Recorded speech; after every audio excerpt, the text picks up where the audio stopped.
Son, and of the Holy Spirit. Amen. Amen. Heavenly Father, we thank you for the gift of our faith.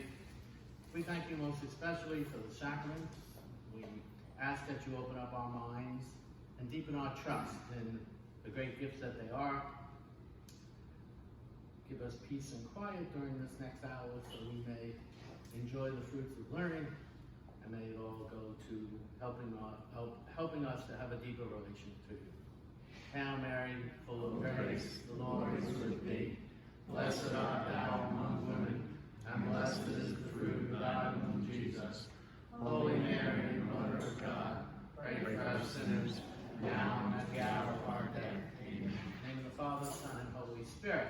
Amen. Okay, I just want to begin, just get a little bit of a reorientation, and then we'll continue on. First of all, again, we're taking all the information just about from this book, Jesus and the Jewish Roots of the Eucharist, Unlocking the Secrets of the Last Supper by Brant Pietri. And we're more than halfway done now. And just to go over a little bit, we began with just looking at the mystery of the Last Supper itself. We all know how important it is.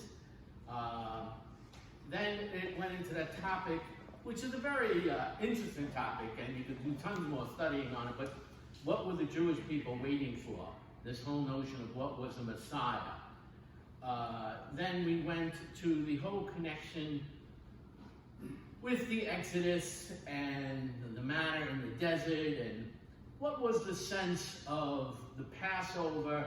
Remember, the Passover started 12 centuries before Jesus ever came onto the scene.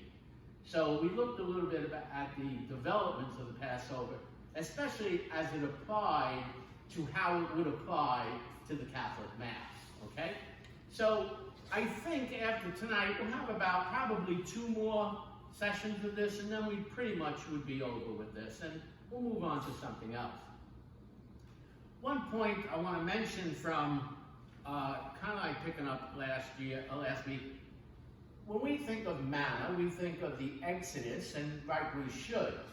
But in some thinking of the Jewish thinkers, the scholars and such, manna was seen not just in the desert, that it came in the desert, but that it was in heaven also. There's some who would say manna was eaten by Adam and Eve in the garden, and certainly there was a sense that manna is a heavenly bread. I'm going to a couple of quotes from Jewish scholars on the book of Exodus. And the Lord said to Moses, "Behold, I bring down for you bread from heaven, which has been reserved for you from the beginning." Another one, when the children of Israel saw it, they were amazed, and they said to one another, "What is it?" For they did not know what it was. And Moses said to them, "It is the bread that was reserved for you from the beginning in the heavens on high. And now the Lord is giving it to you to eat." So it's a very explosive notion of manna, which really highlights when we go take Eucharist. I mean, Eucharist is surrounded with enough mystery, but as you see the building blocks of thinking and as a revelation, I can't help thinking it's very, very helpful. In ancient, now this goes back, somebody close the door because I think most people are in already, would you mind? And I see some flies getting in and probably heat. He says it like this, ancient Judaism saw the material world as a visible sign of an invisible world and the realm of the heavens, which makes a lot of sense. When you experience a physical world and you have a sense of a spiritual world, a world unseen, and you don't even really need revelation for that, but the Jews do have revelation. Okay, other religions will claim they have revelation too. But you can see this connection. So this bread, they connected to heaven and earth. When we take Eucharist, we are connecting it also to heaven and earth. And in fact, the Eucharist is the foretaste of heaven. In the Eucharist, we are looking upon the face of God, but without the material advantages. So we can only do it in faith. Okay? This is a very Marian thing, because the fathers of the church will always say, Mary conceived of Jesus in faith before she did in the womb. In other words, there's a certain openness that Mary has. And you and I, faith is going to kind of come easier, or revelation is going to be easier, if you have an openness. Somebody told me a long time ago, that's why God gave us the imagination, so we can imagine it. Doesn't mean it's not real, but how else can you get to God without imagination? Imagination and revelation kind of come together. You know it just in the delight, right, of reading a line of scripture and then saying, my God, I never noticed that before. Oh, I see it so different now. Where does imagination and revelation cross? I don't know. But you can see, as a faculty of the human person, imagination would be very helpful. In a sense, imagination is the whole foundation, in a sense, of devotions. To have a devotion, to light a candle, to say a novena, there's a certain imagination that's employed. Okay. So, manna, if it existed in heaven, and manna, when it was given to the Jews, helped them in the Exodus, so the new manna that many might have been expecting, through the new Moses, and Revelation, especially the writers of Revelation, will make the connection that Jesus is the new Moses. So then Eucharist becomes the new manna. And again, it makes sense. Food for the journey. Food for the journey. One of the great words, viaticum, means food for the journey. And when we come to communion, we're getting food for the journey of our life. Not just the material existence, although that is part of it. Whether you are in a desert or Niagara Falls makes a big difference, and all these kind of things, and they're beautiful. But it's this journey of life that is more wonder than most of us like to want to know. But if you can catch the wonder of wonder, life is beautiful. The antithesis of wonder, perhaps, is the cranky complainer all the time. It kills wonder. When you look into the eyes of a toddler, you see wonder. Wonder is a tremendous gift to have. And you can stir it up. You can stir it up. In short, ancient Jewish tradition bears witness to a vibrant hope that the miraculous manna of Moses would one day come again, and that the Messiah himself will bring it. When the new Exodus finally began, God would strengthen his people as he did in days of old, by once again raining down bread from heaven.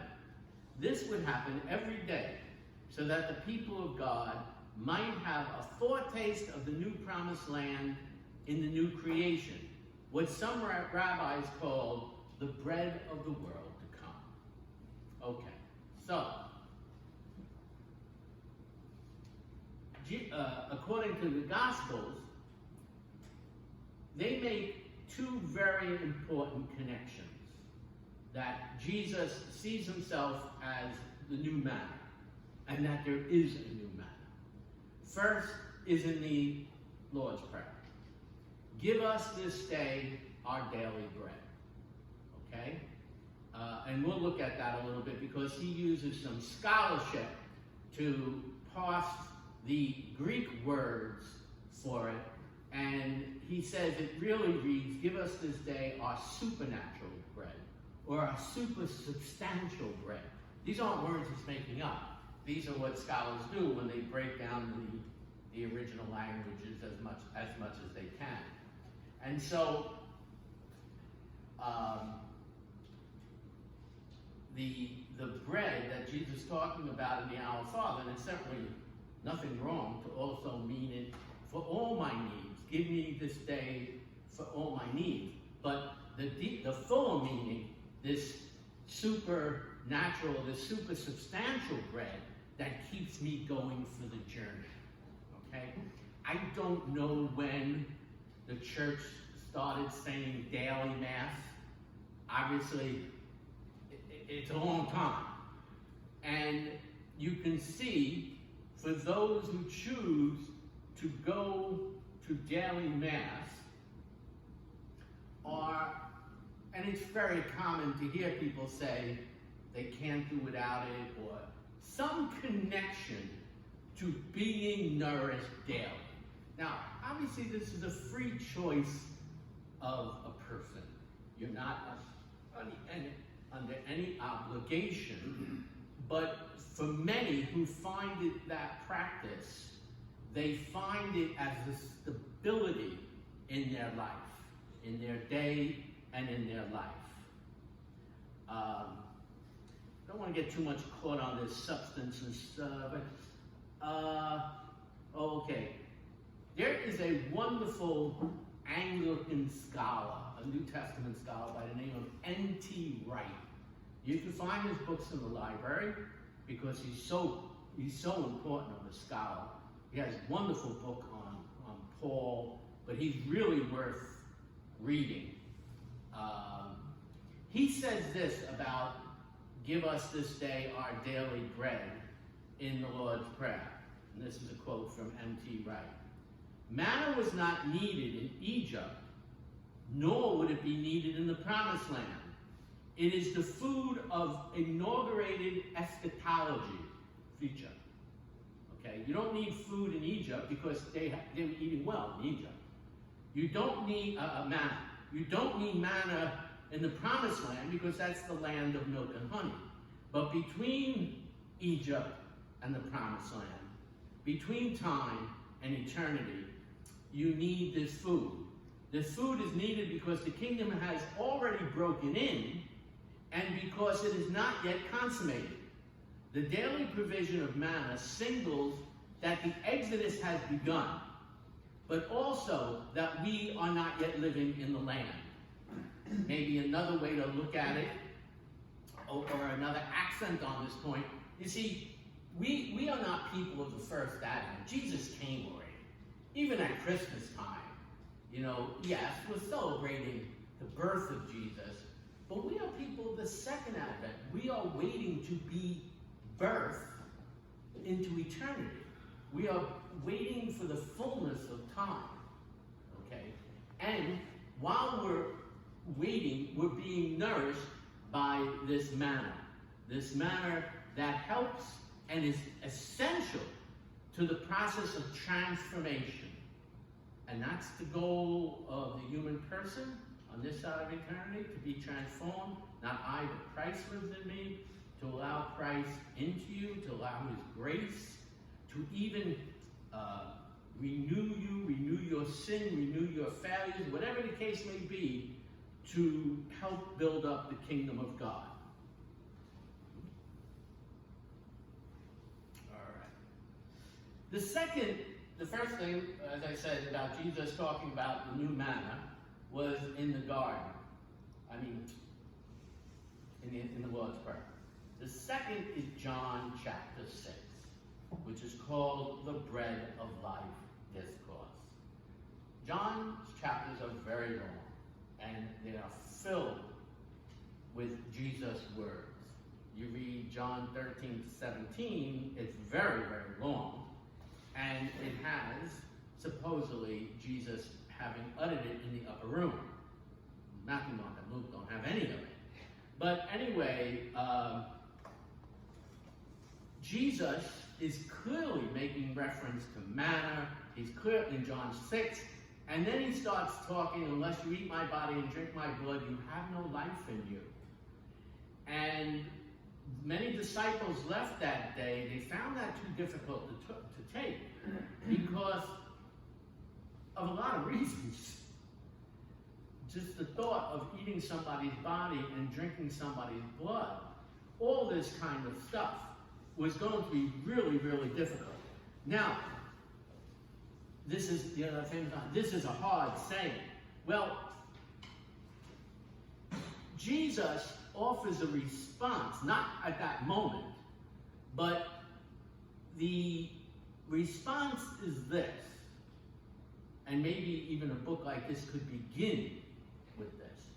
In order to understand the Eucharist, or to appreciate it, or to say yes to it in faith, you have to appreciate the mystery of the identity of Jesus, the divine identity of Jesus. If you don't think Jesus is divine, the Eucharist is there's not gonna be any connection. And one of the problems in the 1960s and 70s by scripture scholars was a lot of this Christ of history trying to say miracles really weren't miracles, because that corrodes the basic foundation that Jesus is divine. One thing, again, it doesn't take much to think that if you're a divine person, how does a divine person think? I don't know. But if you show supernatural things, that's going to go a long way in helping people. It won't be the final thing, because many disciples saw miracles, and then they still left Jesus. A miracle is not necessarily going to convince you of anything. Okay. But it can go a long way. And certainly, when Jesus does some miracles like the 5,000 loaves and fishes, right? He'll say to the disciples, remember when I did that? Don't you get my power? And so, maybe not at the Last Supper, but later on, the disciples will be able to put things together and ponder and really begin to say, he is the Son of God. They say it many times in the scripture, but who knows what they were even saying. So it's important to know Jesus' divine identity. What am I driving at, says Grant Petrie. What I think, and what do I think Jesus is driving at, is that you really can't understand his claim about Eucharist without first grasping his claim of divine identity. You cannot understand how he, as Son of Man, can give his body and blood as food and drink unless you understand that he is the Son of Man, as Son of Man, has divine power. He is greater than the temple. Again, the connection to the temple. The temple is where God dwells. All right? At the center of the temple is the Holy of Holies. And while they still had it, was manna from Exodus, along with Aaron's staff, and along with the commandments. Okay? By the time of Jesus, there was no manna. They might even have lost the staff too. I don't know exactly that. It might have been empty. You can go to Raiders of the Lost Ark to fill in the gaps. But it was clear the temple is where God dwells, and this is why the tragedies when the temples get destroyed. But Jesus said, I am the new temple, and destroy this temple, and I will raise it in 3 days. So Jesus, not only that he's divine, now the next connection to the Eucharist is you're going to have to accept his resurrection. Because when he rises from the dead, whatever his human body was, is not that way anymore. And the way we say he had a glorified body. And he has already, from the resurrection, instituted the Eucharist. And he shares power with the 12 apostles to do the same thing. One of the very, very important notions about Jesus, not only is that he's the Son of God, but he shares his power. Just this week in the daily readings for the Mass, Jesus calls his disciples and gives them authority. He didn't give them a degree or a certificate. He gave them their authority. So they had to be trusting, open, but certainly something happened to them. Because we know they came back full of joy. They did miracles. They saw Satan falling from the sky and all this kind of stuff. So the institution of the Eucharist and the institution of the new priesthood obviously go hand in hand. That's what Holy Thursday is. Holy Thursday is the institution of the Eucharist, and it's the institution of priesthood. On Holy Thursday, priests renew their vows with the bishop at what we call the Chrism Mass. The Chrism Mass should be set on Thursday morning before Thursday evening's Last Supper, but because of pastoral responsibilities, just about every diocese will do it on the Monday night. And if you've never been to a Chrism Mass, it's worth making a trip down to our cathedral. It's all the priests of the diocese or whoever can make it are there, and you renew your vows, and that's also where the oils are blessed for the pastoral ministry for the year. But when Jesus shared his power with those 12, and the Catholic Church is very firm on this, also began what's called apostolic succession. That future bishop will have the same power. And so on and so on. And because of practical reasons, there has to be a priesthood that can share in the bishop's power. I think I said it maybe last time. The bishop has the fullness of priesthood. If you want to look at it this way, the priests have 2/3. And deacons, let's say, have 1/3. It's not a great analogy, but it makes the point. That's why, as a presbyter, as a priest, my ability to practice the priesthood is dependent on the bishop. If the bishop were to take away my faculties, I cannot practice as a priest. Okay? So we're very much dependent, because it's only in the apostles, it's only in the bishops has this authority been given to.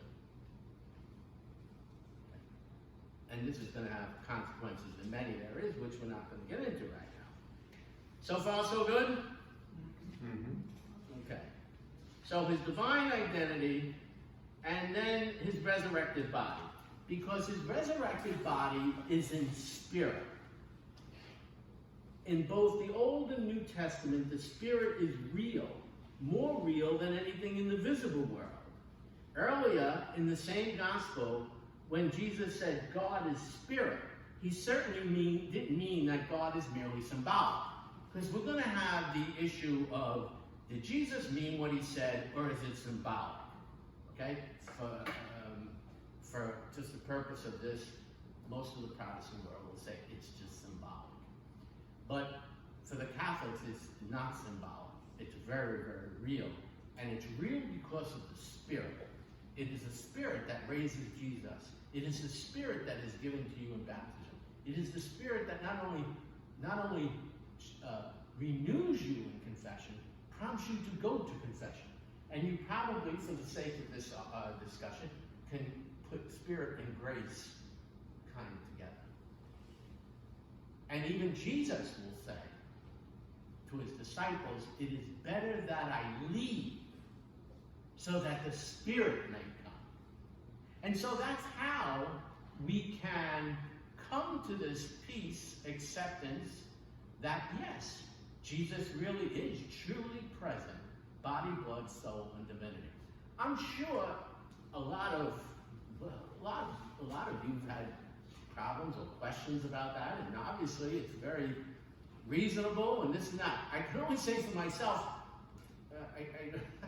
I never have. I've never had a problem thinking anything but. Is that a grace? I don't know.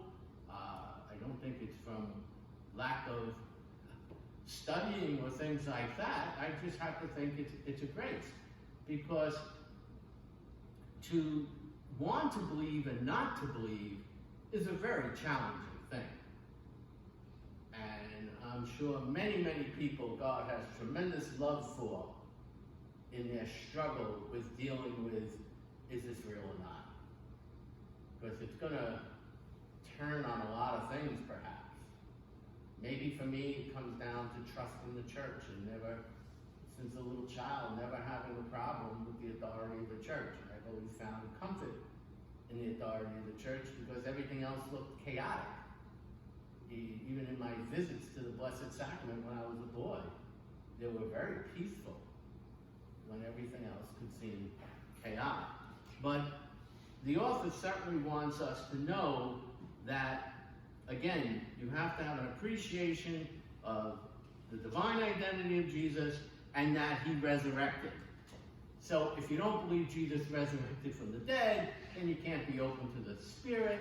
It's going to be a whole thing. You know, and not only just the Spirit in the sense of just the Spirit, there is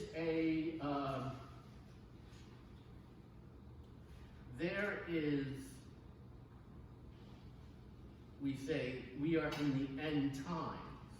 We are in the end times because Jesus died, rose, was ascended, and sent the Spirit. And that's what we mean we are in the end time. So we're in the time of the Spirit. Now, as materialists, everybody who's ever lived in time has to have some bit of materialism because we deal with materials. Angels are not materialistic. There's no material to an angel, okay? But we're not angels, so we deal in the material world. But we are tremendously weighed down with materialism as the answer to everything. You see, if you can't explain it in physics, I mean, I don't understand physics that much, but I believe, and anybody could correct me, and please do.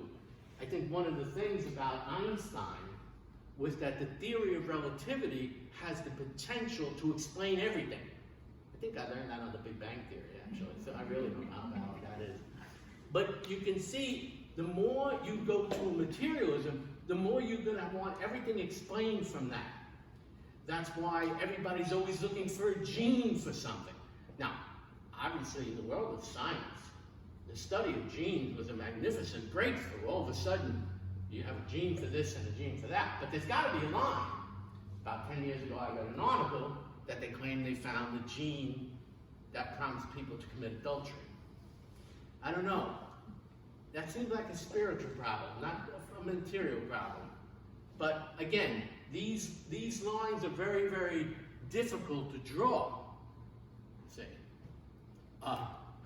you're all wearing masks, right? Because there's a physical problem.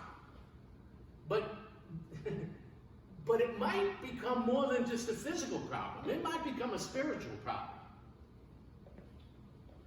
In the sense of, what do you think you're doing? I mean, not you. Listen, you're wearing masks because a society has to be ruled by people, and they have to make decisions, and this is a new event, and decisions were made, and that's good that you follow this. But where does that become enslavement of some sort? When does my desire to, well, regardless of the mask and COVID, when does my attachment to my physical life become a problem?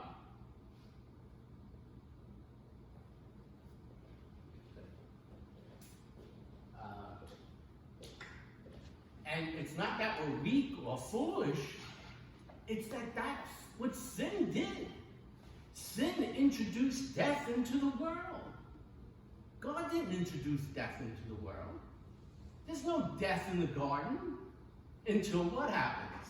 Sin. And that's why, in Revelation, death is sin, not... If you want to live, you got to die. Jesus is not talking about physical death. He's talking about interior dying, to selfishness, to self-centeredness, to all the things that are going to prompt a person for complete autonomy, total control. That's what we crave. That's why you play the lottery. You play the lottery for control and autonomy. That's the only reason. That could be the only reason why people foolishly play such crazy odds and actually believe you can't win unless you're in. Well, if you want to waste $365 a year, and the chances are you are better to get eaten by 7 different sharks at 7 different times in your life, knock yourself out. But you're being led astray. The numbers aren't bad. All right. Now, I don't know if I just skipped something or just seem to have gone through this very fast.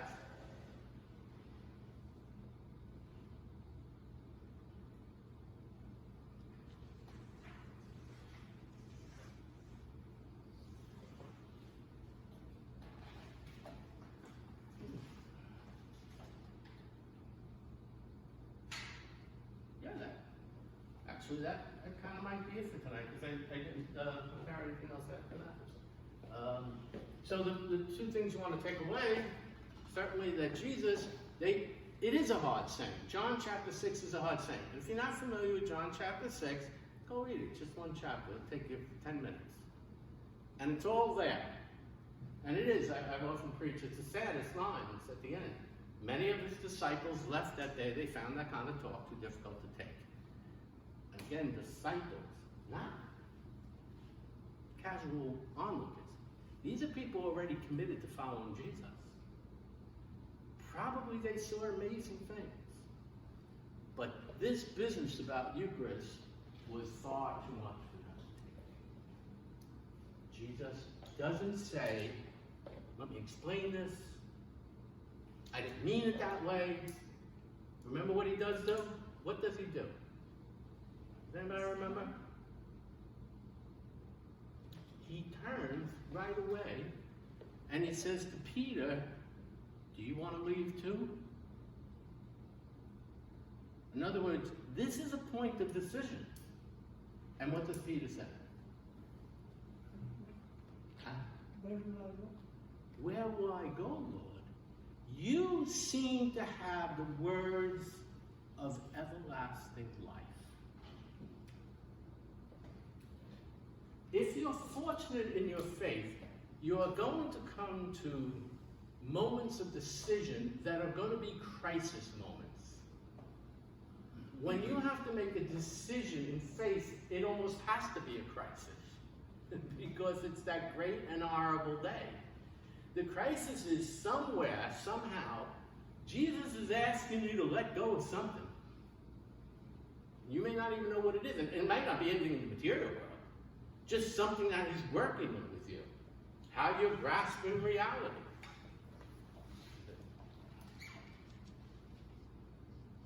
And he's going to wait an answer. He's not going to force it, but he's going to wait an answer. That's one of the maybe dangerous tricks that people do with faith is things like, well, one of them, I'm not going to impose my religion on my children. I'll let them decide myself. Wow. There's not much a parent lets a child decide on. And religion is definitely one that every year that gets older, the child is losing an important time of grasping supernatural things. Any, quote, normal child is drawn to and learns from the imaginary world, whether it's fairy tales, whether it's stuffed animals that they want to be alive or something like that. So the child is made to embrace things. And when they're not given that opportunity, it's very, very difficult. That can only be said by a person who's overestimating or hiding behind rationalities. I want them to be rational. If you want to be rational, you can't even love. How rational was getting married to somebody? Is that rational? Mr. Spock would have never gotten married. He couldn't. So, all right. Okay, does anybody want to say anything? Question anything? Oh, we'll just call it a night then. No homework, no quick quizzes. Glory to the Father, and to the Son, and to the Holy Spirit, as it was in the beginning, is now, and ever shall be, world without end. I usually don't misjudge the amount I want to go through in a particular lesson, but I did today. This is like taking a long walk off a short pier. All right, good night.